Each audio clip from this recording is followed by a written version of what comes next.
He left a career engineering to do something that he felt like was better with his life, which is something I think that we are all trying to do something that we're passionate about, do something that's meaningful, do something that affects change in this world. And he is changing the face of agriculture in the Midwest. He's changing the face of agriculture actually throughout the world, and that's why we asked him here today, to help us and challenge us to rethink what we think the word agriculture means, how it's defined, and how we use it. So please, a big warm welcome for Mr. Mark Shepard. All right, I have about 72 hours worth of material to present here, and so I better just fly right through it. She had mentioned that I was a local boy from Lancaster. Well, I did grow up in Lancaster. My dad was also a biodynamic gardener. I guess we found out there was only like about 4 people in the USA who were doing biodynamics at all when he was, and I was the little kid hanging onto his finger. And the story about the television, my dad did a similar thing with the television, except we were only allowed 1 hour during the week, and hours we chose the Waltons. So very similar. What's really great about this conference also is that there are all these different workshops. I'm amazed at all the different numbers of workshops that are here. When I was little, all we had was the Biodynamic Association. There were about 50 people that would come to that annual meetings. We also came under the umbrella of the Natural Foods Association, which was like the only show in town. And there'd be about 100 people that would come to the annual meetings, and typically they were in Chicopee, Massachusetts. About every other weekend, we would have meetings at Faith Homestead in Duxbury, Massachusetts, with Helen and John Philbrick. They wrote such books as like the Bug Book, Organic Gardening for Health and Nutrition. My dad was actually at a meeting with Ernfried Pfeiffer, Robert Rodale, Charles Walters, and a couple other people when they were debating about what to do with the Biodynamic Association, because it was the only organic show in town.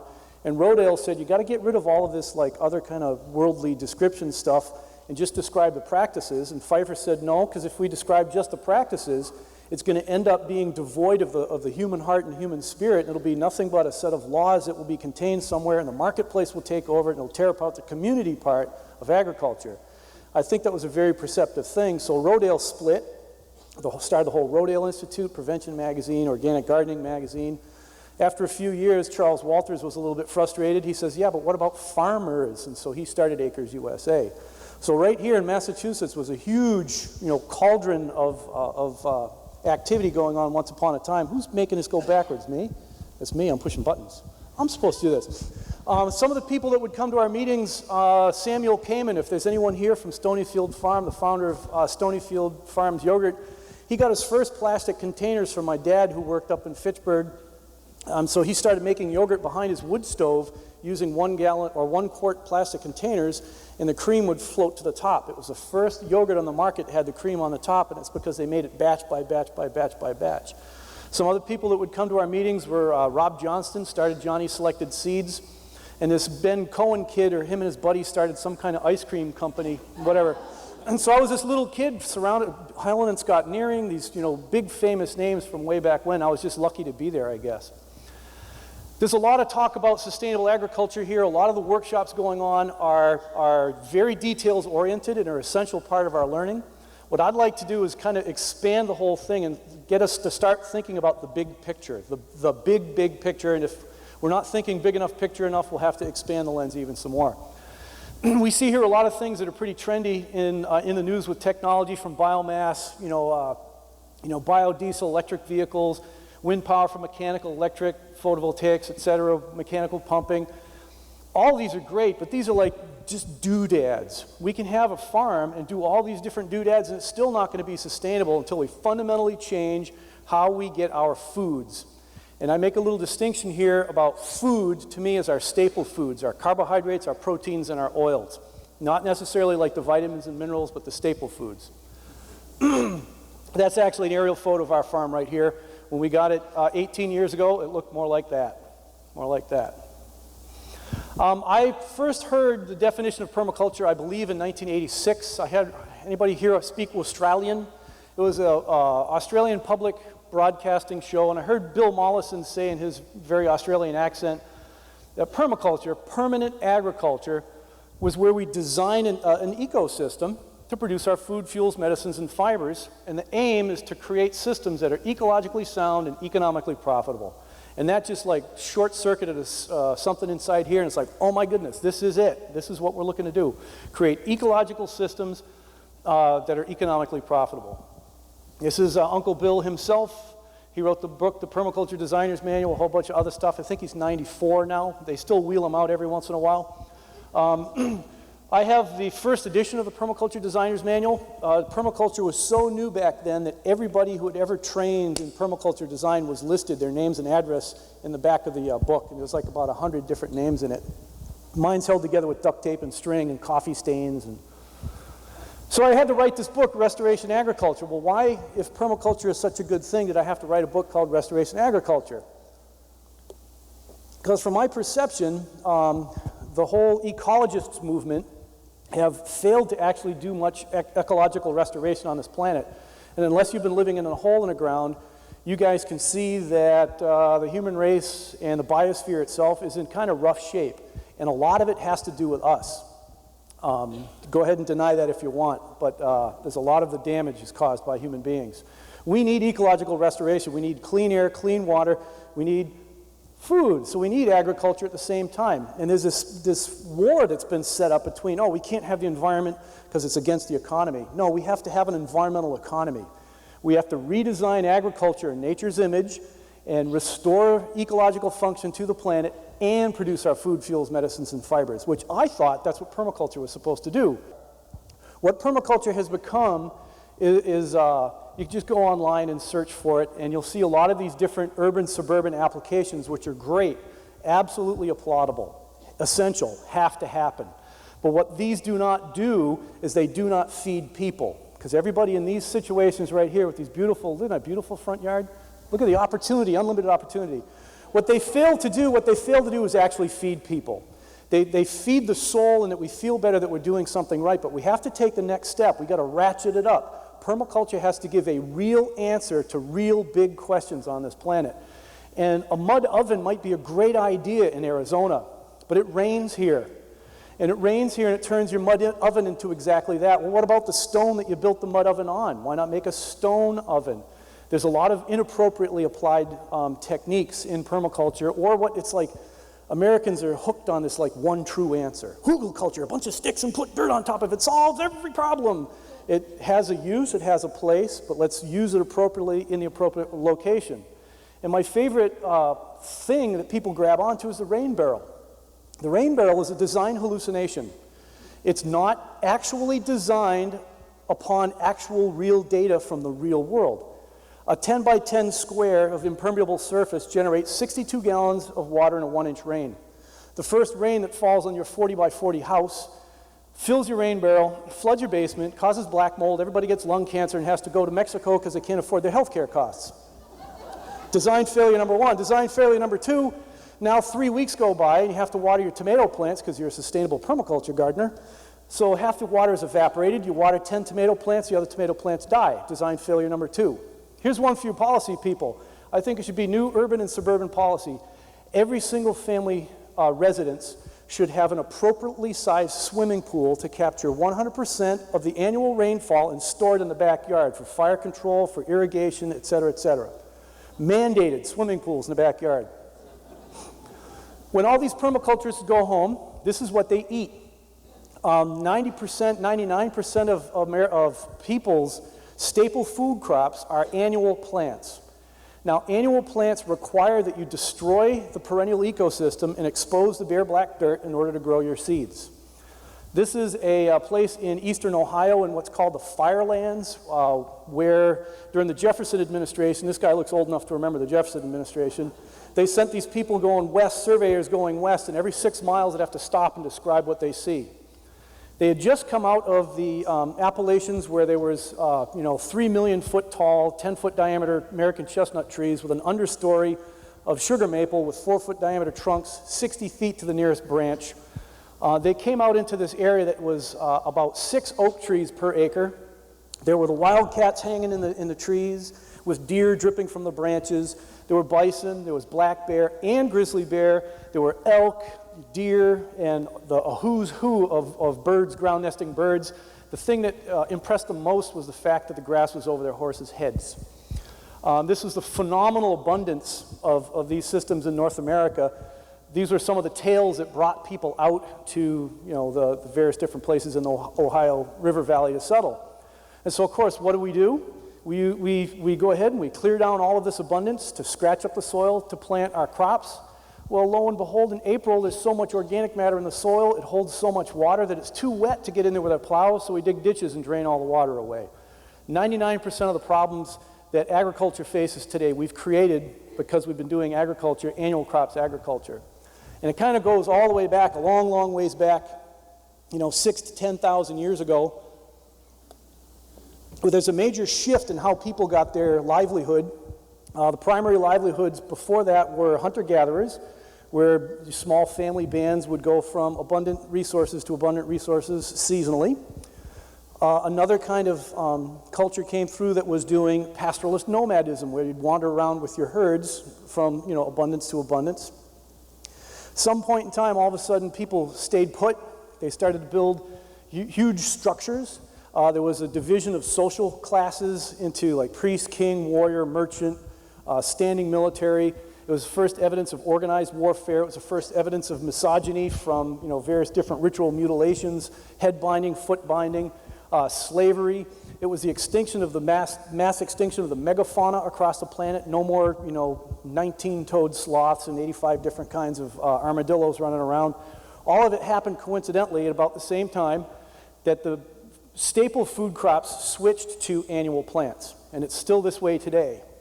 Everywhere that annual crops agriculture has gone, because the annual plant itself has to eradicate the local perennial vegetation in order to get established, to grow real fast and produce a huge abundance, the cultures that adopted this kind of agriculture also marched around the globe, and they had to eradicate the indigenous peoples no matter where they went. Let's just look at the Native Americans in the U.S.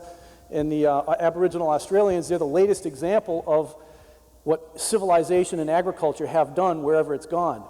How many of you guys have ever grown an acre of beans for hard, dry beans all by yourself with hand tools? I have. It sucks, okay? It's called hard work. By the sweat of your brow and the grit in your teeth, this is a really, really, really hard way to get your food. So now we have slavery. We've got to work all day long to do it. I would rather go hang out in a tree and wait for someone to walk by and throw a stick at them and go eat for 3 months off of that. That's a lot more enjoyable way to have a livelihood. Nobody, we're told like in 6th grade, people started farming because it was a better way of life. My foot, no way, no way. Everywhere the evidence shows us that people were conscripted into agriculture and forced to work. And what's coincidental, anywhere and everywhere a culture has adopted annual crops as its staple food supply, it has ended in a collapse. Just like an annual plant, it has to grow real fast. Geez, growth economy. Anybody heard of this before? We have to grow. Well, then every once in a while there's a correction. Kaboom! Down it comes. Look at the size of these guys right here. How many people have a job? Oh, I was going to love it if there was nobody raises their hand. It's like, yes! How many people absolutely love their job because it's the most pure fulfillment of your soul that you've ever experienced? We got a couple. You guys are the lucky human beings on the face of the planet. Most people who have a job say, I feel glad to have a job. These people were forced to go to work, whoever built these things, at the end of a spear, a whip, dogs, swords, etc. And look where these monumental structures are built, out in the middle of deserts, right? Well, no. Cities have always been built in the places of the highest concentration of abundant resources. Timber for building materials, for fuel, for roofs, etc., for ships, spears. Plenty of water because that's a transportation and communication corridor, and that's the water to water people and livestock. Beasts of burden, that's also for irrigation. And it doesn't matter where, North America, South America, Central America, Southeast Asia, this has been going on. What I find fascinating, I study a lot of collapse theory, and towards the end of a civilizational phase, the powers that be say, oh, gee, everything's falling apart. We've got to keep the people busy so they don't overthrow us. I know, there's bad guys coming. There's bad guys coming. They're wearing, you know, either they're riding horses and they're drinking blood and they're going to slaughter your women and children and all that kind of whatever. We need to build a big wall. For 1,000 years, they kept this game of fear going and enslaving people to go work on this wall. There was never an attack, an organized attack against the Great Wall of China. How much of the TSA do we really need? I don't know. I can't answer that question. It's beyond my pay grade. And why on earth would they build these things out in the middle of the desert? They didn't. These were the most fabulously abundant places that you could possibly locate because it had enough resources to support those many people. So all of the resources can go towards this 14-year-old boy so he can float across the river Styx when he dies and has a couple gold coins in his eye sockets. I'm not into that. I'm just not into that. 4 places on the planet where there's a north-south mountain range and a coastal plain to the west of it near a warm ocean. And those climatic and geological conditions create long, hot, dry summers with a kind of a warm but misty, rainy winter time. And it is in those 4 places on the planet that you have the largest organisms on the planet. In New Zealand, it's a kauri tree, K-A-U-R-E. South America, it's the alerce. North America, it's the sequoias and the redwoods. And in the Middle East, it's the cedars of Lebanon. This was taken in 1999. This is Mount Lebanon. These are the last 4 natural stands of the cedars of Lebanon. These are the redwoods. Of course, civilization would never do this, and would never do it now, right? They're still cutting old-growth redwoods. You know, when are we going to stop? Civilization doesn't stop. It's not going to. Well, we won't wash the soil off our hillsides and all this erosion and cause all these problems. We're a scientific agriculture. You know, we're onward and upward. Pesticide runoff and leaching potential. This is poison, okay? Who puts poison on their food? Duh. All of this poison going into the rivers and lakes and into the groundwater. My property is located right east of the Minnesota-Iowa border, right out there. Our groundwater is contaminated with atrazine and nitrates.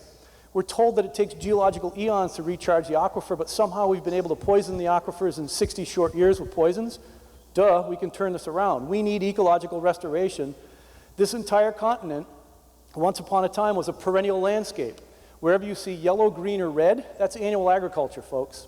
We've denuded this entire continent. My dad, when he was 20, was able to walk up and down the west coast of the U.S., and there were salmon in every stream, wild populations of salmon. There are no more wild populations of salmon on the west coast of the USA. They're all hatchery raised now, period. And we can't see the change in our lifetimes, can we? Nitrogen, phosphate, fertilizer loss. I don't know if you guys get it around here, but in the Midwest we get it in the springtime when you're getting runoff, the meltwater, the snow's melting. All the streams smell like cat urine. Now urine, what element is in urine? So it's all the nitrates, all the anhydrous ammonia they're injecting in their field is now washing out and flowing downstream, over-fertilizing the Gulf of Mexico. The collapse of the fisheries industry. Insurance companies, I was in D.C. a number of years ago when there was a big deal with the insurance companies from all these fisheries that had banded together, and they say, well, we know the cause. This is all USDA data right here, wherever it says USDA over here.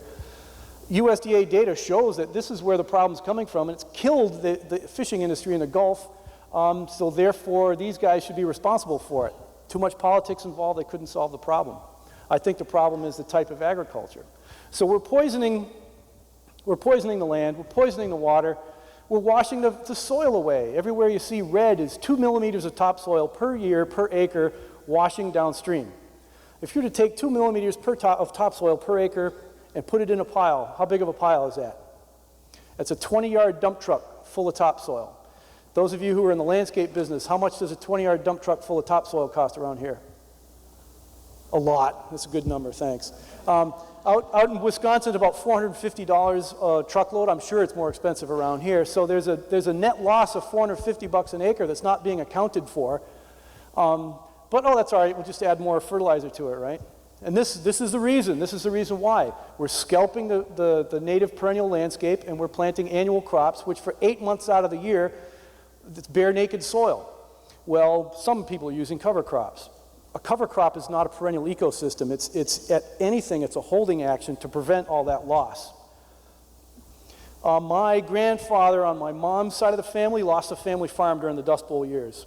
3 years in a row of not enough rain. The third year they had to get a mortgage, and they were required to grow a certain kind of bean in order to get the money from the bank. When they failed to get a crop, the bank took the farm. This is family history.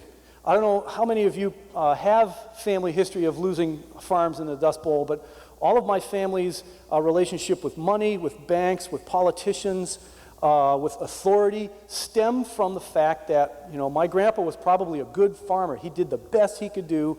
Public policy and the fact that they plowed up fragile Vermont farmland, it blew away in the wind. This is family history. All we need is a couple more years of this. This was last year. A couple more years of this, and it's all over, right? This year, the drought isn't so big. Another issue, we've got declining quantities of oil available left to us. I don't care if we're blasting the rock apart and squirting a little bit of juice. You know things are desperate. You used to be able to drill a hole in the ground and oil would go kabloosh. Now we have to like wring it out of the rocks. And the demand curve, demand is going through the roof. Whenever your resource base is degrading and your inputs are, you have to increase your inputs and the cost of your inputs are increasing, that is a divergent equation and it's trouble. Now, 5 years from now, 10 years from now, I don't know. This right here is merely an ecological process in action. This is the lionesses went out and they killed a zebra. Then hiding in the bushes were the hyenas. The hyenas can hunt, but they're not all that good at it, and they have to gang up, and they organize in a linear, a patriarchal top-down hierarchy, and they go chase the lions off their zebra because they are critically dependent on that zebra for sustenance. We are critically dependent on this stuff right here for our sustenance, and we will do anything and everything we can to ensure it, because after all, we need that zebra and it's ours. Anyways, yeah. Why is everyone working so hard to do something that doesn't seem to be working so well? Well, we don't have to be working so hard to do that. We can adopt permaculture. Does that mean we all need to have mud ovens and herbs barrel? Well, maybe. But we need to have a real permaculture answer to food, and we need to observe, number one in Mollison's book, observe and imitate nature. Until permaculturists have observed and imitated nature, really, we have no business playing. We have to feed people, we have to provide fuel for people, shelter, medicine, fiber, for real, no more games. We need to observe nature, we need to know the difference between an observation and a concept. This may seem weird, but how many of you have heard of invasive species? Okay, name one organism on the face of this planet that has an intellectual concept, an idea called invasion. When you view the world through your concepts, instead of the actual observations, you don't see the real world. How many of you have an apple orchard? Well, we got a couple that admit it. You guys are ready for this one. 100%, 100% of all of the problems that you experience in an apple orchard is because you're viewing the world through the lens of orchard. And you're trying to get nature to comply with your idea of what an orchard should be. Nature is going to be nature regardless of what your idea of it is. So let's get out of the concepts for a while and look around us what's actually going on out here, what's really real. And now let's design an agricultural system that's truly perennial and resilient and persistent throughout time. Now, prior to Europeans settling here, this place right here was a perennial ecosystem for who knows how long, a Brazilian years. I like that number. No fertilizers, commercial fertilizers, pesticides, herbicides, no fungicides, and no tillage. It ran itself with no dollar input costs, very little human labor costs for most of its history. Can we design a farming system to operate this way? Yeah, that's what we do. That's what I'm all about. That's what my book helps to explain. Can such a form of agriculture provide the staple foods? Are carbohydrates, proteins, and oils? Once again, yes.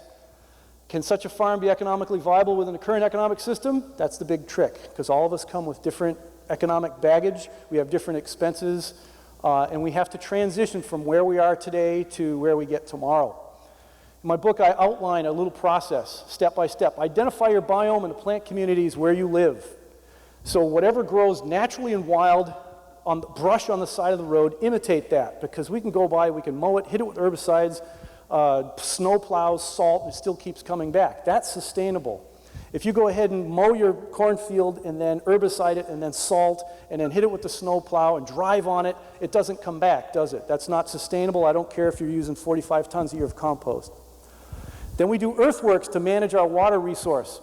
We may get 45 inches of rain here in the course of a year, but sometimes you remember both storms when it happened, and then vast times of the year there's no rain at all. We need to be able to manage our water resource for both the wet and the dry times.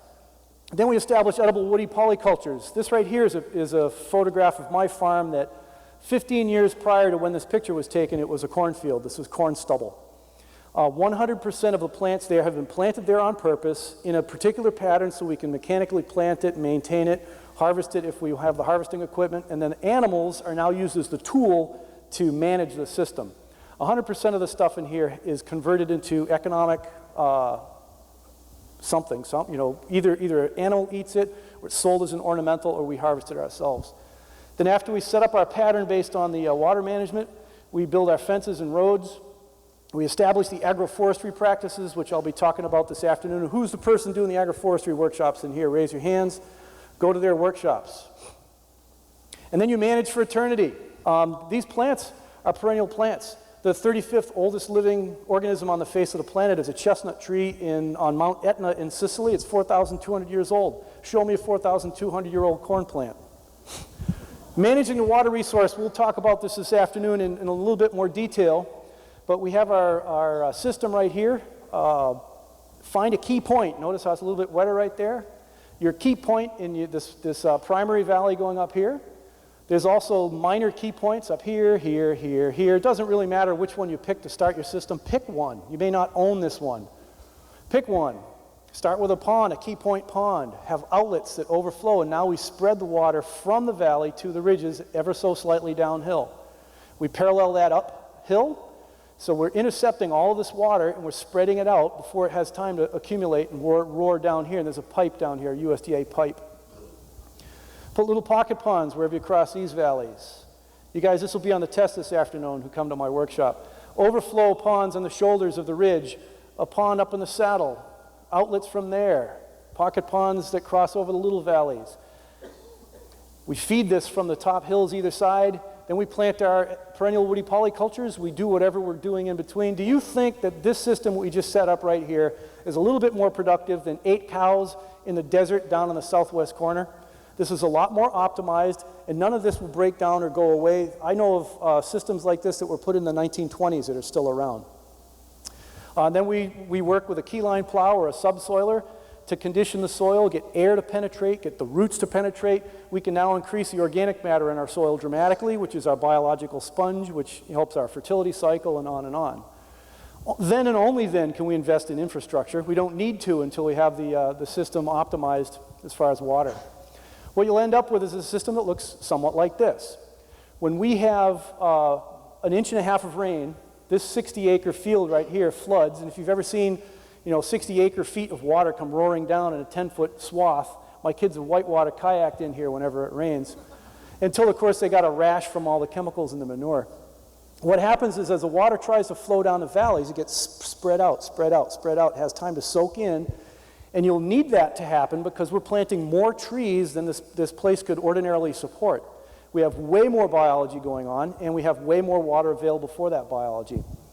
Now, the imitating nature part, this is like the Rosetta Stone of permaculture, I think, in North America. The most widely adapted biome in North America is the oak savanna. It's a family of species. From tall down to short include the Fagaceae, which are oak, chestnut, and beech. They all produce what? Big nuts.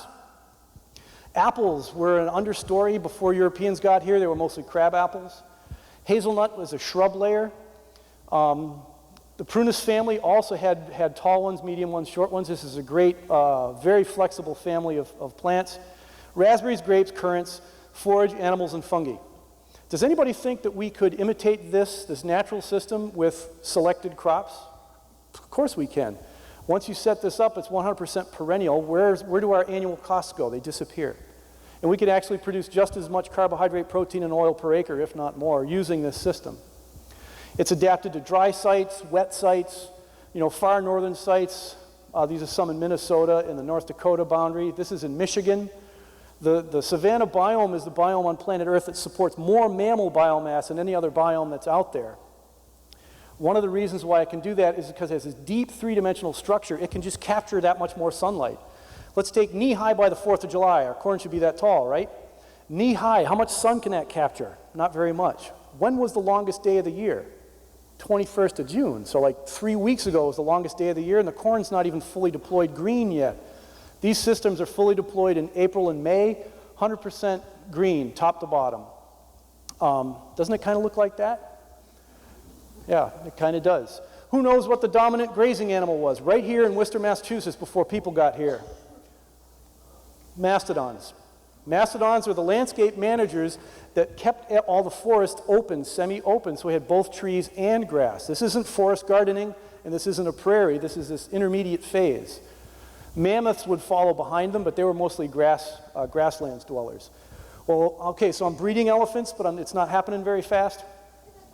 Why can't we go ahead, set up the system with those species that we just mentioned, and then introduce our cattle, and our pigs, and our turkeys, come on, keep clicking, and our sheep,